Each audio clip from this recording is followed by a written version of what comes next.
9 News Plus weather, sponsored by Carrier Colorado. The future of home comfort is here. Everyone, 9 News meteorologist Greg Perez here with an update to the forecasts, and there's a whole lot going on this week. Not only do we have fire weather watches, fire weather warnings for both today and tomorrow, but also we flipped the script a little bit. Temperatures drop back down into the 40s and 50s on both Thursday and Friday as an upper level low pressure system moves into the picture. That's going to do a few things for us.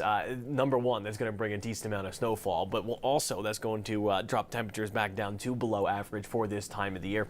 So we are in for a little bit of everything this week, including really nice conditions. Let's take a look at what's going on right now, as we do have that higher fire danger across eastern Colorado today, mainly from Lyman out to Burlington, even pushing up towards Ray. And of course, as you're getting into Kansas, Scott City and Ulysses, they're also under a red flag warning. That lasts up until 6 o'clock Mountain Time tonight.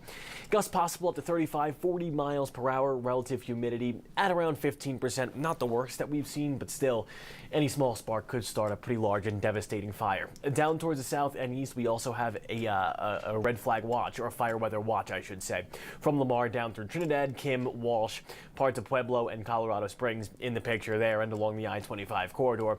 Very similar situation to today, with stronger gusts up to 30, even 40 miles per hour possible. And on top of all of that, the relative humidity is going to be staying relatively low.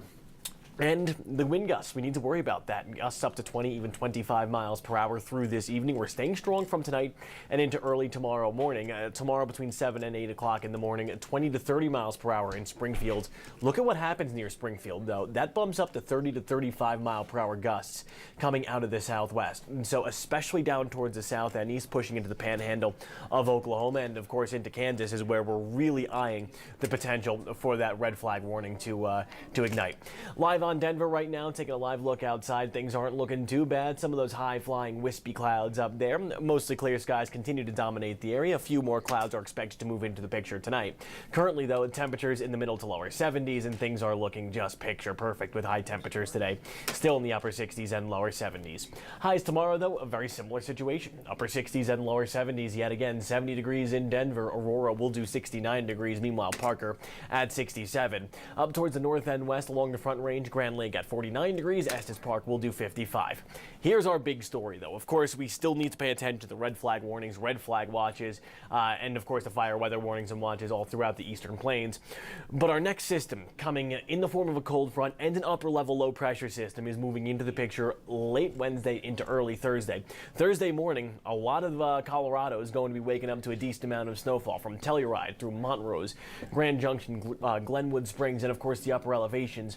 You guys are going to be waking up to that snowfall early Thursday morning. It bleeds over into the metro area between the 4 and 5 o'clock hour Thursday afternoon and into Thursday evening, even mixing with some rain, some freezing rain, and some snow possible, making for an extremely slick ride home from work or school on Thursday. And even into Friday morning, this is when we're expecting some more snow to continue. So it's going to be a relatively long event. In the Denver metro area, we aren't going to be seeing it until after 3 o'clock on Thursday afternoon, but it continues until early Friday morning and even into Friday afternoon for some areas, especially in the upper elevations. So right now I'm going to show you not one but two models that we're looking at. And this is the GFS model. It's being a little bit more aggressive, all thanks to that low pressure system that I was talking about, that upper level low pressure system. It's actually going to be seated right down towards the south and eastern portion of the state. So Springfield, pushing into the panhandle of both Texas and of course the panhandle of Oklahoma. That's where that low pressure system is going to be. And if that happens, we are going to be bringing more moisture from the Gulf of Mexico through parts of Texas, through parts of Oklahoma and Kansas, and of course it's going to make its way into Colorado, meaning less than an inch of snow in the Denver metro area. But Winter Park, look at you, almost an 11.5 inch of snow overnight. So that's how much we're looking at, 11.5 inches of snow overnight from Thursday through Friday.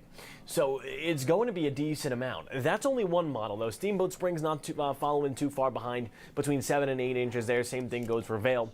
Telluride between 9 and 10 inches. Here's the European model. So it's not going to be as bullish, but still, Winter Park, look at you guys, 6 inches of snowfall, and it seems like a lot of models are going kind of right in between, 8 to 10 inches of snowfall near the Winter Park region. I wouldn't be too shocked, though, if it gets above that, and that's all thanks to those low pressure system that I was talking about, injecting more and more more moisture into the atmosphere, and you combine that with a cold front pushing through from the north and west, and this is going to be the result. Telluride 7 to 8 inches, Gunnison 2 to 3 inches, Aspen 6 to 7 inches. Same thing goes for Vail. But another healthy dose of snowfall is on the way for us, starting on Thursday, continuing into Friday. So I know skiers and snowboarders are certainly rejoicing for that. As far as the next 7 days go, besides Thursday and Friday, those are really the only two flies in the ointment, per se. Staying in the 40s, a little chilly on Thursday, Friday, back into the 50s and 60s on Saturday and Sunday, in the upper 50s on Monday and Tuesday with fair and partly cloudy conditions. So if you can't get outside today, tomorrow's also a really nice option for you, upper 60s and lower 70s. And then we revert back to more average conditions. We have a zonal flow coming in from the west on Saturday and Sunday. That is responsible for cooler air. Still, temperatures are going to be around average, and then we drop back down to below average on Monday and Tuesday. Yeah.